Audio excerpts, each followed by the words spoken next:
बिस्मिल्लाहिर्रहमानिर्रहीम। अस्सलाम वालेकुम डियर स्टूडेंट्स, मैं हूं आपका फिजिक्स टीचर आतिफ वकास और इस लेक्चर में हम बात करेंगे किरचॉफ लॉ के एप्लीकेशंस की कि किस तरह किरचॉफ लॉ को किसी कॉम्प्लेक्स सर्किट की सॉल्यूशन के लिए इस्तेमाल किया जाता है।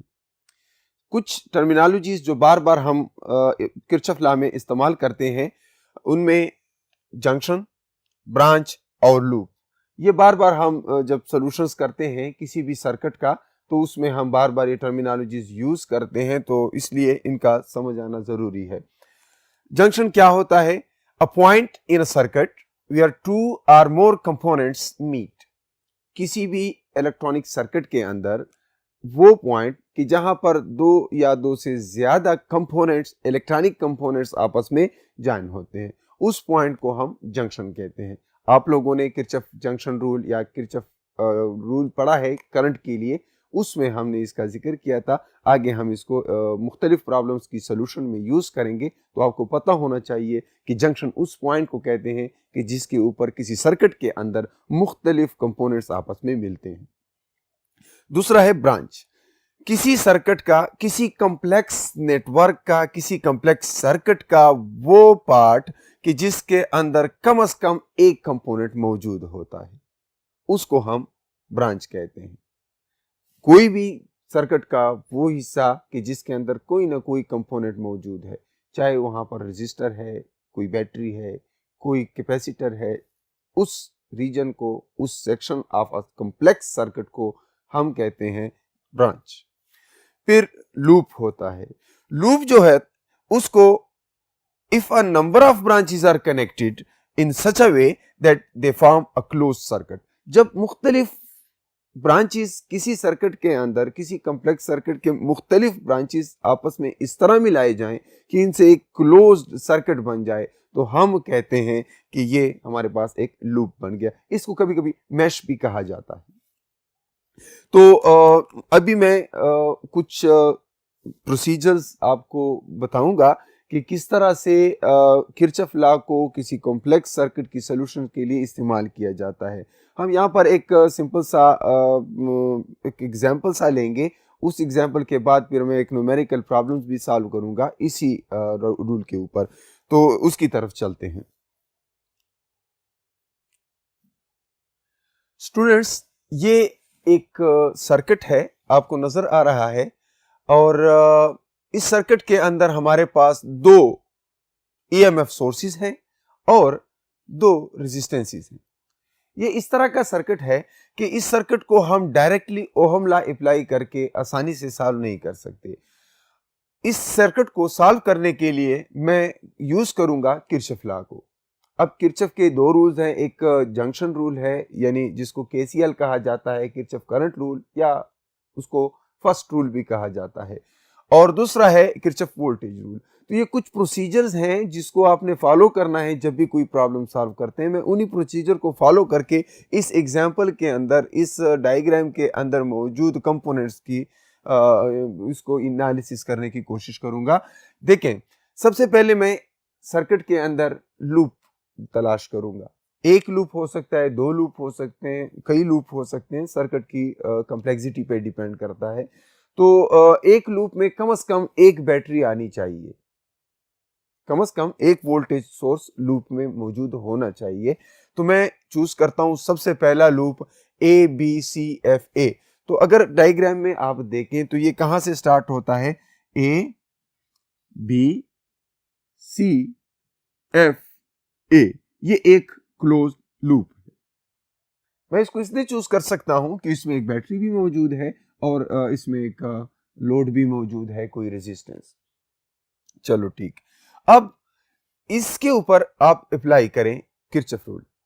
अब उसमें कुछ बुनियादी चीजें आपको याद होंगी जो मैंने पिछले लेक्चर में भी आपको बताया था कि किस तरह से हमने एजम्पशंस लेनी है, करंट की डायरेक्शन कैसे लेनी है, या कब पॉजिटिव लेना है, कब नेगेटिव लेना है। चूंकि from the statement of Kirchhoff current rule आप ये जानते हैं कि केसीएल में, केसीएल के अंदर हम ये समझते हैं कि the sum of all the currents in a circuit is equal to 0, लेकिन ये सम एल्जेब्रिक सम होता है। एल्जेब्रिक सम इस तरह कि इसमें पॉजिटिव और नेगेटिव दोनों आ जाते हैं। तो algebraic sum of all the currents is equal to 0। अब इस लूप के अंदर मौजूद सारे किसी भी जंक्शन के ऊपर सारे करंट्स का सम 0 होगा।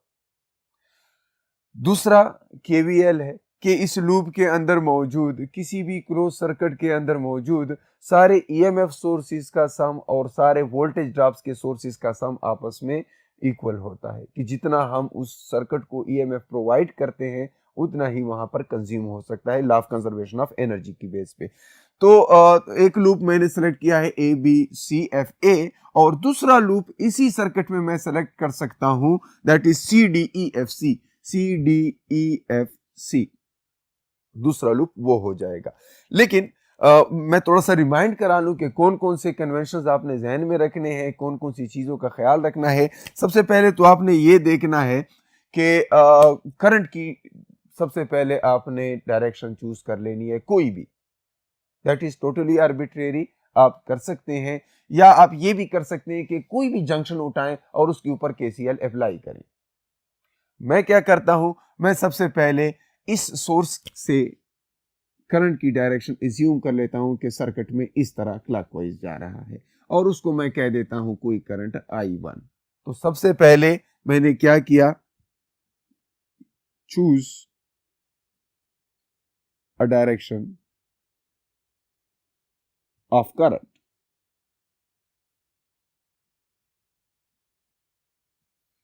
मैंने कर लिया। अब दूसरा, अगर तो आपके रास्ते में, उस करंट के रास्ते में कोई ईएमएफ सोर्स आ रहा है तो इसको पॉजिटिव लेंगे या नेगेटिव लेंगे, इसके लिए इस बात का ख्याल रखा जाएगा कि EMF is taken positive if we move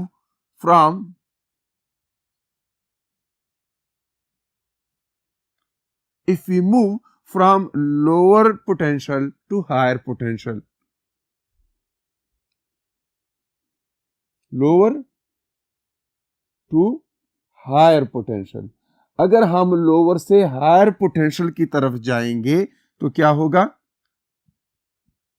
हमने ईएमएफ को पॉजिटिव लेना है, एंड वाइस वर्सा। अगर इसके अपोजिट डायरेक्शन में जाएंगे तो फिर हमने उसको नेगेटिव लेना है। जैसे आप अगर मैं एंटी क्लॉकवाइज डायरेक्शन लेता तो फिर मैं हायर पोटेंशियल से लोअर पोटेंशियल की तरफ जाता, फिर मैं ई को नेगेटिव लेता। और तीसरी बात, I R is positive if we follow the direction of current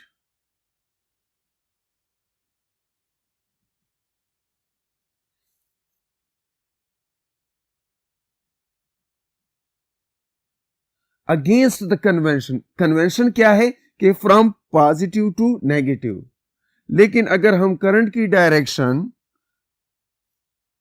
negative से पॉजिटिव लें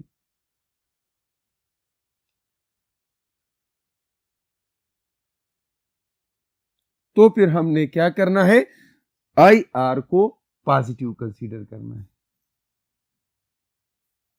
ये बातें याद रखनी है। अब इस सर्किट को देखें, यहां पर सबसे पहले इस पहले लूप में आपके पास ए बी सी एफ ये एक लूप है और इसके अंदर आपके पास मुख्तलिफ कंपोनेंट्स है, एक आपके पास वोल्टेज सोर्स है और दूसरा रेजिस्टेंस है। अब आपने ये देखना है कि आप डायरेक्शन कौन सा चूज करते हैं। मैंने करंट के लिए एक डायरेक्शन चूज की जो क्लॉकवाइज है, और अब मैं सबसे पहले इस ईएमएफ सोर्स को देख रहा हूं, इसको अब मैं इसको पॉजिटिव लेकर रहा हूं। देखें ये पॉजिटिव है।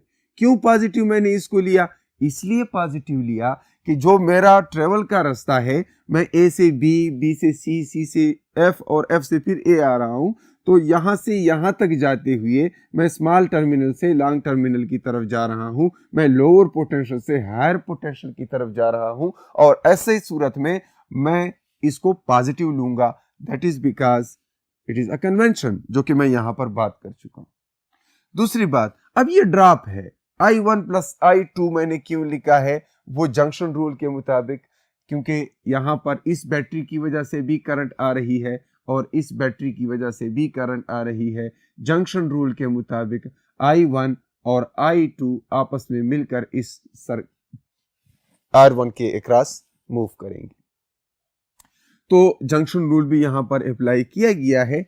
I इज इक्वल टू, जो यहां से हमें मिला है, I1 plus I2 is equal to I कोई भी करंट है जो कि इस सर्किट के अक्रॉस, इस रेजिस्टर के अक्रॉस मूव कर रहा है। अब देखें, उसको मैंने नेगेटिव लिया। अब मैंने नेगेटिव क्यों लिया, देखें जैसे कि मैंने यहाँ पे बात की है कि उसको हम तब पॉजिटिव लेंगे जब अगेंस्ट द कन्वेंशन हम करंट की डायरेक्शन लेंगे, जब हम करंट की डायरेक्शन नेगेटिव से पॉजिटिव लेंगे। लेकिन चूंकि यहां पर करंट की डायरेक्शन मैंने पॉजिटिव से नेगेटिव ली है, ठीक है, इसलिए यहां पर जो होगा वो ड्रॉप हमारे पास नेगेटिव होगा। ये पॉजिटिव उस सूरत में होता अगर मैं करंट की ये डायरेक्शन चूज करता। क्लियर है? तो इस लूप के लिए ये हो जाएगा। इसको मैं रीअरेंज कर लेता हूं, इसको कोई इक्वेशन 1 का नाम दे देता हूं। अब इस तरह से किसी भी प्रॉब्लम में आपने करना है, फिर इनकी वैल्यूज गिवन होंगी, करंट की वैल्यूज मालूम होंगी या रेजिस्टेंसेस की वैल्यूज मालूम होंगी, फिर अकॉर्डिंगली आपने इसको सॉल्व करना है। अगर करंट मालूम नहीं है तो आपको ईएमएफ और आर मालूम होगा, तो वो वैल्यू सब्स्टिट्यूट करके आप इसको एक इक्वेशन का नाम दे देंगे, इक्वेशन 1 या 2 या ए या बी या जो भी उसको कहते हैं। दूसरा, अब मैं दूसरे लूप की बात कर रहा हूं। दूसरे लूप के अंदर मेरे पास फिर वही सिचुएशन बन जाती है। अब देखें, अब मैंने यहां पर फिर करंट की डायरेक्शन को एज्यूम करना है। अब अगर इस सर्किट को देखा जाए तो पहले चूंकि मैं ऑलरेडी क्लॉकवाइज एक डायरेक्शन एज्यूम कर चुका हूं, I follow the same convention and I choose the same direction for the current in the next loop as well. और फिर वहां पर यह हो जाएगा कि हमारे पास करंट की I2 की भी मैं यही डायरेक्शन एज्यूम कर लेता हूं। Remember dear students, it is totally arbitrary to choose the direction of current, but it is better to choose the same convention as you take in the beginning. Start में जो convention आपने ली थी, and में भी वही convention follow करें ताकि plus minus की गलती से आप बच सकें। अब यहां पर क्या होगा, यहां पर देखें, अगर मैं लूप चूज कर लेता हूं CDEFC। अच्छा, लूप क्यों मैंने ये वाला लिया, क्योंकि इसमें एक सोर्स ऑफ बैटरी एक मौजूद है और इसमें रेजिस्टेंस भी मौजूद है, तो ये एक लूप है जिसको मैंने चूज किया और इस पे मैं किरचॉफ लॉ अप्लाई करूंगा। देखें, I2 R2 मैंने पॉजिटिव लिया है। क्यों पॉजिटिव लिया है, अब यहां पर देखें, अगर आप D से E की तरफ जाएंगे, जिस तरह की मैंने ये एरो लगाई है, मैंने एक कन्वेंशन ली है कि मैं क्लॉकवाइज जा रहा हूं। अगर आप D से E की तरफ जाएंगे तो आप देखें, आप अगेंस्ट द टर्मिनल जा रहे हैं, पॉजिटिव टर्मिनल की तरफ जा रहे हैं। यहां पे मैंने बात की थी ना, IR is positive when if we follow the direction of current from negative to positive. अब ये पता नहीं किस नेगेटिव से आ रहा है, लेकिन यहां पर पॉजिटिव की तरफ जा रहा है। अब ये अगेंस्ट द कन्वेंशन है, इसलिए मैंने करंट को, IR को पॉजिटिव लिया। अब फिर रास्ते में आया जी सेकेंड EMF सोर्स, और उसको अगर देखें तो ये हायर पोटेंशियल से लोअर पोटेंशियल की तरफ जाना होगा। अगर हम E से F जाएं तो ये क्या होगा, हायर पोटेंशियल से लोअर पोटेंशियल की तरफ होगा। और ऐसी सूरत में हमने क्या करना है, माइनस लिखना है, कन्वेंशन। सो -E2 हो जाएगा। And then if we come here, इस R1 के अक्रॉस जब हम पहुंचेंगे तो हमारे पास क्या होगा, मैंने फिर पॉजिटिव लिया है। वजह क्या है, वजह यह है कि अब यहां पर फिर देखें, आप नेगेटिव टर्मिनल से दूर जा रहे हैं, means you are moving against the convention. Current की अपनी कन्वेंशनल डायरेक्शन पॉजिटिव से नेगेटिव होती है, बट चूंकि मैं यहां पर ये वाली डायरेक्शन एज्यूम कर रहा हूं क्लॉकवाइज में, मैं F से C जाऊंगा तो क्या होगा, ये मेरे पास करंट के अगेंस्ट द कन्वेंशन वाली डायरेक्शन होगी। इसीलिए मैं इसको क्या कहूंगा, पॉजिटिव। इसीलिए मैंने यहां पर I1 प्लस I2, चूंकि ये तो मुझे ऑलरेडी मालूम है कि इस रेजिस्टर के अक्रॉस जो करंट फ्लो करेगा, जो करंट होगा वो I1 प्लस I2 होगा, तो मैं उसी हिसाब से, ये टोटल करंट है R1 के अक्रॉस और वो मैंने पॉजिटिव लिया। अब इस इक्वेशन को रीअरेंज कर ले। The sum of EMFs is equal to the sum of voltage drops, और चूंकि ये नेगेटिव साइन है, ये दूसरी साइड पे जाएगा तो पॉजिटिव हो जाएगा, बाकी उसी तरह। तो इसको इक्वेशन 2 कह दे। अब जो रियल प्रॉब्लम हमें मिलेंगे उसमें इन रेजिस्टेंसेस की वैल्यूज मालूम होंगी, वोल्टेजेस मालूम होंगी बैटरीज की, और हमें कहा जाएगा कि आप मालूम करें करंट्स वगैरह। तो फिर ऐसी सूरत में हमने वो वैल्यू सब्स्टिट्यूट करनी है और उससे जो आंसर आएगा उसको कोई इक्वेशन नंबर कह देना है। तो इस पे अभी आपकी एक्सरसाइज में भी क्वेश्चंस हैं, न्यूमेरिकल प्रॉब्लम्स, और आपकी बुक के अंदर बिल्कुल इस टॉपिक के बाद जो न्यूमेरिकल एग्जाम्पल है दैट इज 12.8, तो उसको सॉल्व करने के लिए मैं इधर ही मैंने डायग्राम बनाया हुआ है, तो उसको हम सॉल्व करते हैं।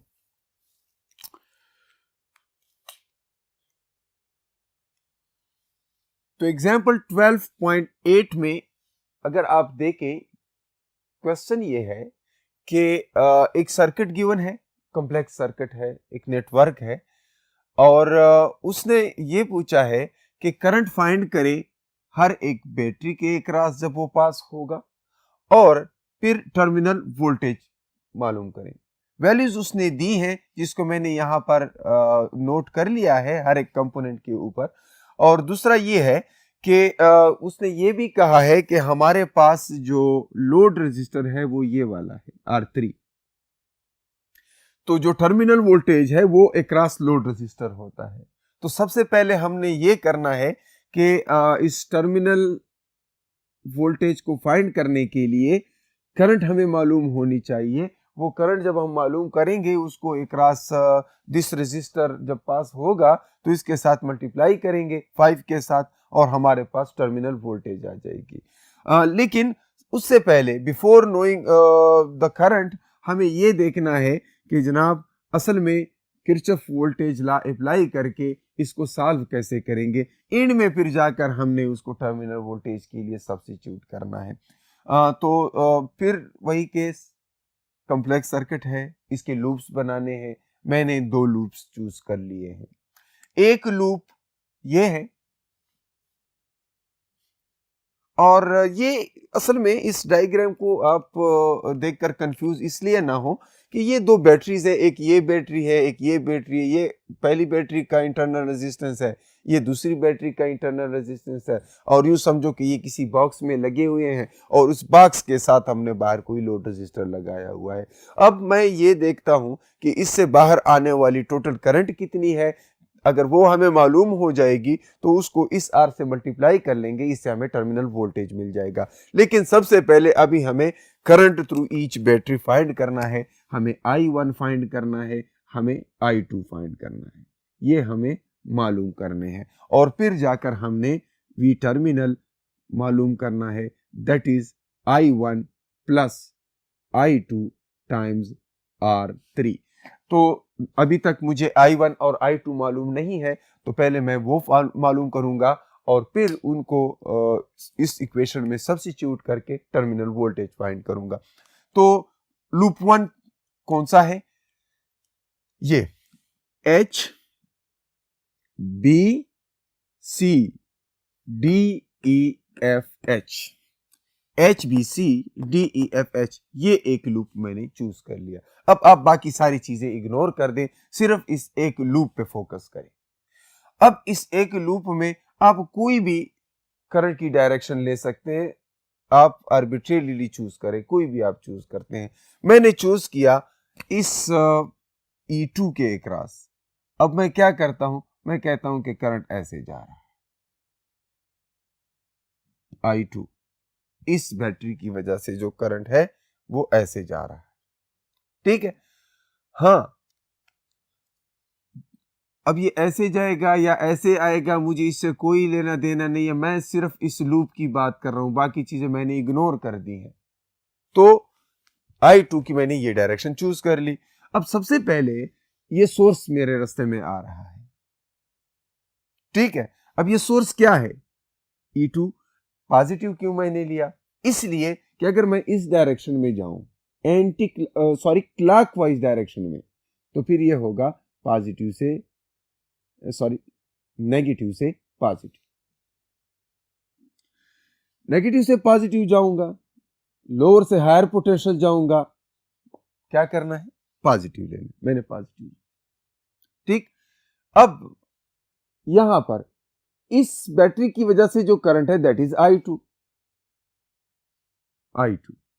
किस चीज के अक्रॉस, इस रेजिस्टर के अक्रॉस जाएगी, वोल्टेज ड्रॉप होगा, IR होगा। कन्वर्शन अभी कुछ देर पहले मैंने बताया, अगर हम करंट की डायरेक्शन ही में जा रहे हैं कन्वेंशनल डायरेक्शन में, तो फिर तो आपने IR नेगेटिव लेना है, और मैंने नेगेटिव ले लिया, अदरवाइज आपने फिर पॉजिटिव लेना था। इसको देखें, I1 R1। अब इस रेजिस्टर के अक्रॉस जो करंट है वो इस बैटरी की वजह से होगा इधर, दैट इज I1। इस बैटरी की वजह से जो करंट है दैट इज I2। अब I1 R1 को मैंने पॉजिटिव लिया। पॉजिटिव क्यों लिया? क्योंकि ये पॉजिटिव टर्मिनल की तरफ जा रहा है, it is against the convention, so इसलिए I have to take it positive. And then फिर जो बैटरी आ जाती है, उस बैटरी में भी हम हायर पोटेंशियल से लोअर की तरफ जा रहे हैं, that is why I take it negative. And if I substitute the values, you see that E2 is equal to 2 volts minus, what is I2? I don't know. Just write it there. Then what is R2? It is 3 ohms. ठीक है? What is I1? I don't know. But I know what is R1, so I substitute R1 is 2 ohm.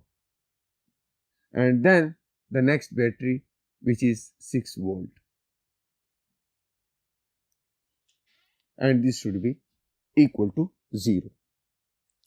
जी, तो इसको आप simplify करें, voltage और ohm ये units वगैरह लिखने की ज़रूरत नहीं होती, एक दफ़ा आप सब्स्टिट्यूट किया करें, फिर आगे जब आप सोल्यूशन करते हैं तो उसमें इसके लिखने की ज़रूरत नहीं होती बार बार।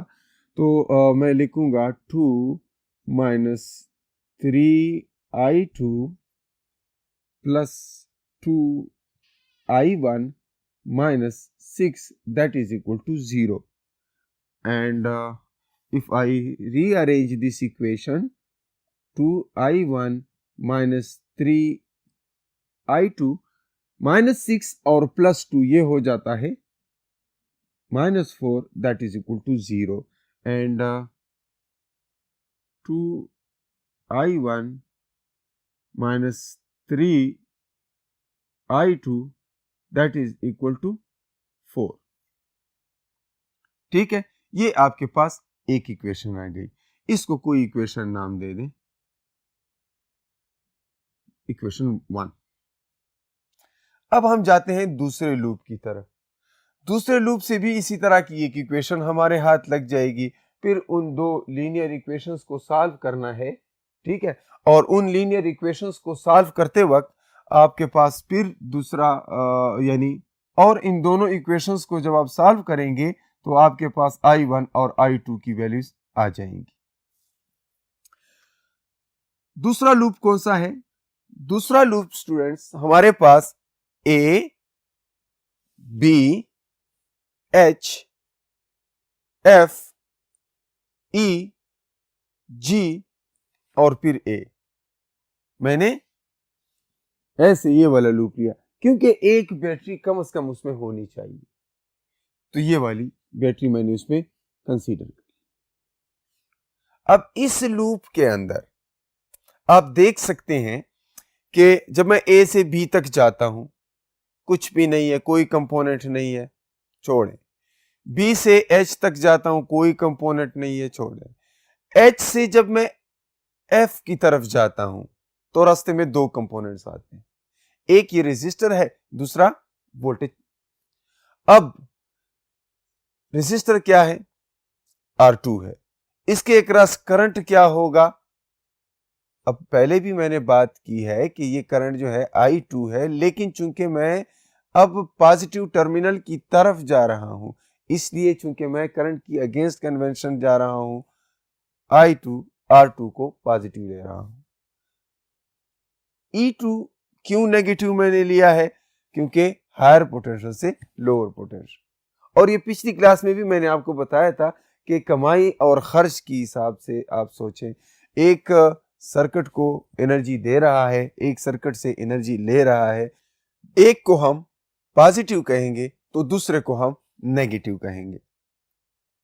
तो E2 मैंने नेगेटिव लिया है।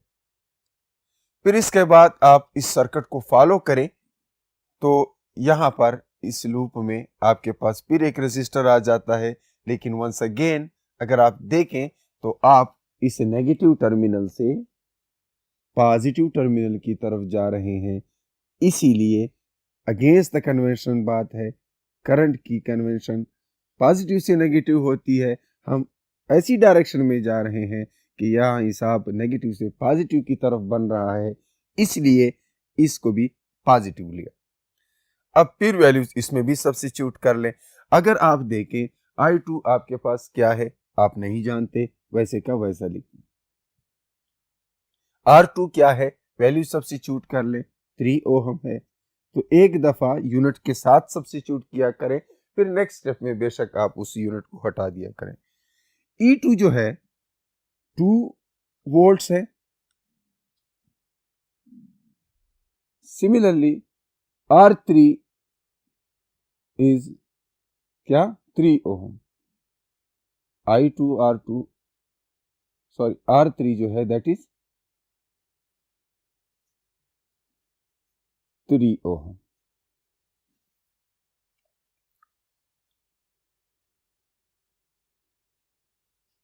अब देखें ये क्या हो जाएगा, 3I2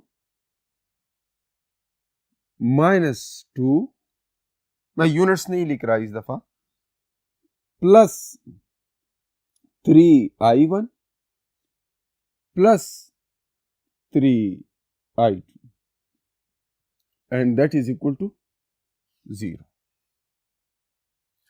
सॉल्व करें, सिंप्लीफाई करें तो ये हो जाएगा 3I1 प्लस 6I2 और माइनस 2 उस साइड पे चला जाएगा, ये हो जाएगा प्लस 2। अब आप यूं भी कर सकते हैं कि इन दोनों में 3 कॉमन ले लें और फिर उसको उस साइड पे ले जाएं, लेकिन मैं इसको वैसे ही कोई इक्वेशन नंबर दे देता हूं 2। अब आपके पास दो इक्वेशंस आ गए। ये पिछली क्लास में मैंने आपको बताया था कि आपने कमाई और खर्च के हिसाब से सोचना है कि अगर एक कंपोनेंट सर्किट को एनर्जी दे रहा है तो दूसरा ले रहा है, तो अगर मैं जो सर्किट को एनर्जी दे रहा है उसको पॉजिटिव लेता हूं तो जो सर्किट से एनर्जी ले रहा है उसको नेगेटिव कहूंगा, या अगर मैं सर्किट से एनर्जी लेने वाले को पॉजिटिव कहता हूं तो जो सर्किट को एनर्जी देता है उसको नेगेटिव लेंगे। साइन दोनों का डिफरेंट रखना है, सेम नहीं रखना। तो यहां पर मैं वैल्यू सब्स्टिट्यूट कर लेता हूं। यही हिसाब इसका भी होगा। I2 R2 जब इस रेजिस्टर के एकरास से पास होगा तो आपने इस बात को देखना है कि करंट की डायरेक्शन क्या है इस रेजिस्टर के एकरास। अब अगर करंट अपने कन्वेंशन के हिसाब से जा रही है, यानी किसी पॉजिटिव टर्मिनल से नेगेटिव टर्मिनल की तरफ जा रही है, तो फिर तो आपने इसको नेगेटिव लेना है, अदरवाइज फिर इस ड्रॉप को आपने पॉजिटिव लेना है। यहाँ पर सिचुएशन ये है कि स्मॉल टर्मिनल से हायर पोटेंशियल वाले टर्मिनल की तरफ जा रहा है, इसलिए मैं यहाँ पर इसकी साइन को पॉजिटिव ले रहा हूं, जो मैं यहाँ पे ले चुका हूं। अब वैल्यू सब्स्टिट्यूट करें। I2 मालूम नहीं है, R2 आप जानते हैं क्या है, R2 that is 3 ohm, E2 that is 2 volts and I1 plus I2 ये मुझे चूंकि मालूम नहीं है इसलिए मैं इसको ऐसे ही छोड़ देता हूं। R3 की वैल्यू यहां पर सब्स्टिट्यूट कर लेता हूं 5 ohm and that is equal to 0। अब इसको सॉल्व करें, सिंप्लीफाई करें, हमारे पास आ जाता है 3I2 माइनस 2 मैं वोल्ट्स नहीं लिख रहा, यहाँ पर ओम्स नहीं लिख रहा, कोई ज़रूरत नहीं है। लेकिन आपको जहन में याद रखना है कि इक्वेशन जब तक डायमेंशनली करेक्ट ना हो वो इक्वेशन ट्रू नहीं होता। प्लस I1 प्लस I2 और साथ में 5 मल्टीप्लाई कर दें तो आपके पास क्या आ जाएगा, 5I1 प्लस 5I2 आ जाएगा। ये हो जाएगा 5I1 plus 5I2 and that is equal to 0। 5 plus 3, चूंकि ये भी I2 है ये भी I2 है, तो ये हमारे पास 5I1 प्लस 8I2 और ये -2 उस साइड पे चला जाएगा, +2 हो जाएगा। अब ये हमारे पास आ जाती है दूसरी इक्वेशन। अब मैं इन दोनों इक्वेशंस को, इक्वेशन 1 दो लीनियर इक्वेशंस हैं और इक्वेशन 2, इन दोनों को मैं सॉल्व करूंगा। किस तरह सॉल्व करते हैं, आप लीनियर इक्वेशन का सलूशन जानते हैं। मैं यहाँ पर यूं करता हूं कि इस इक्वेशन को 5 से मल्टीप्लाई कर लेता हूं और इस इक्वेशन को 2 से मल्टीप्लाई कर लेता हूं, तो क्या हो जाएगा, इससे इसके जो कोएफिशिएंट्स है वो सेम हो जाएंगे।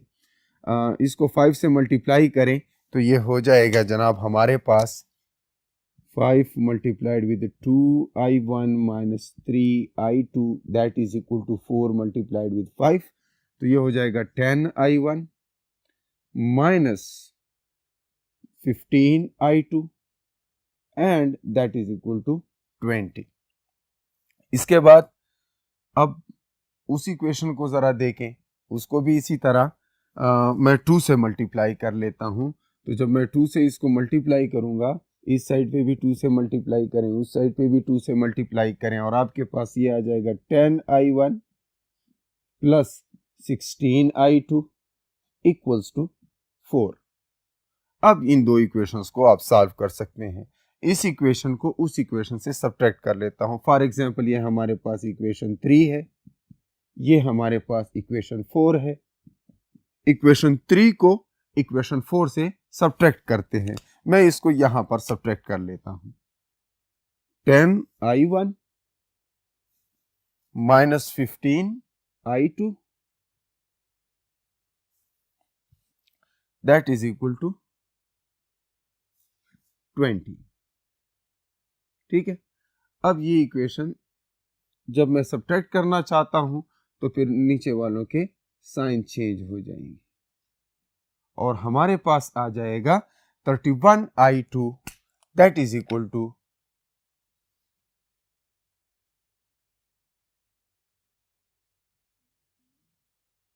-16। ठीक है, और फिर अगर इसी तरह से मैं इसको सॉल्व करूं तो I2 की वैल्यू हमारे पास आ जाती है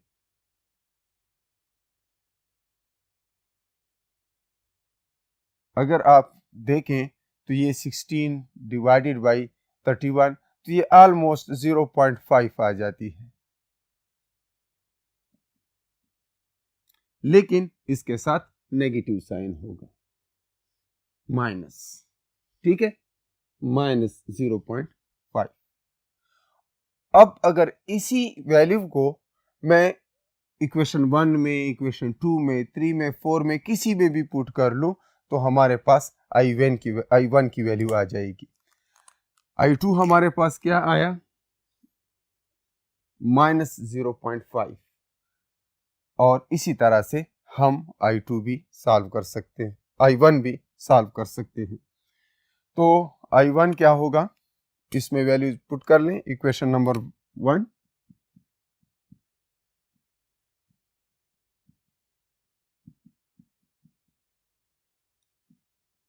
आपके पास क्या आ जाएगा, 2I1 minus 3 multiplied with -0.5 and ये क्या कह देता है, दैट इज इक्वल टू 4। तो ये 3 5 15, 1.5 आ जाएगा।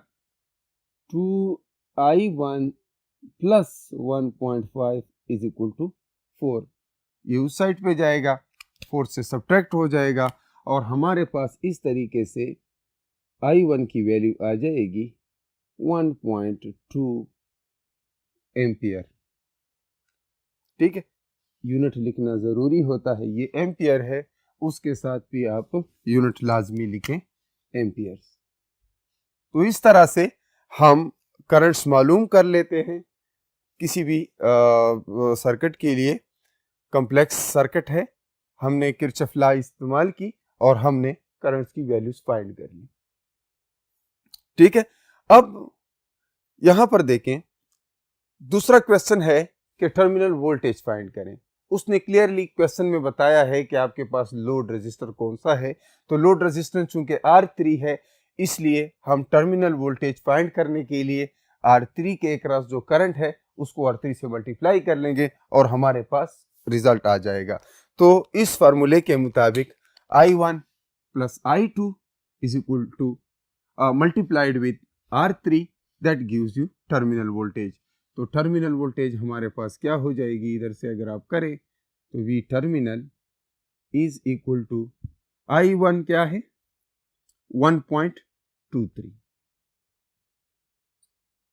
I2 क्या है -0.5, और जब आप इन दोनों को सब्ट्रैक्ट करके R3 से मल्टीप्लाई करते हैं दैट इज 5, तो आपको क्या मिलता है, तो आप सॉल्व करें 1.23 माइनस 0.5, इससे तकरीबन आ जाता है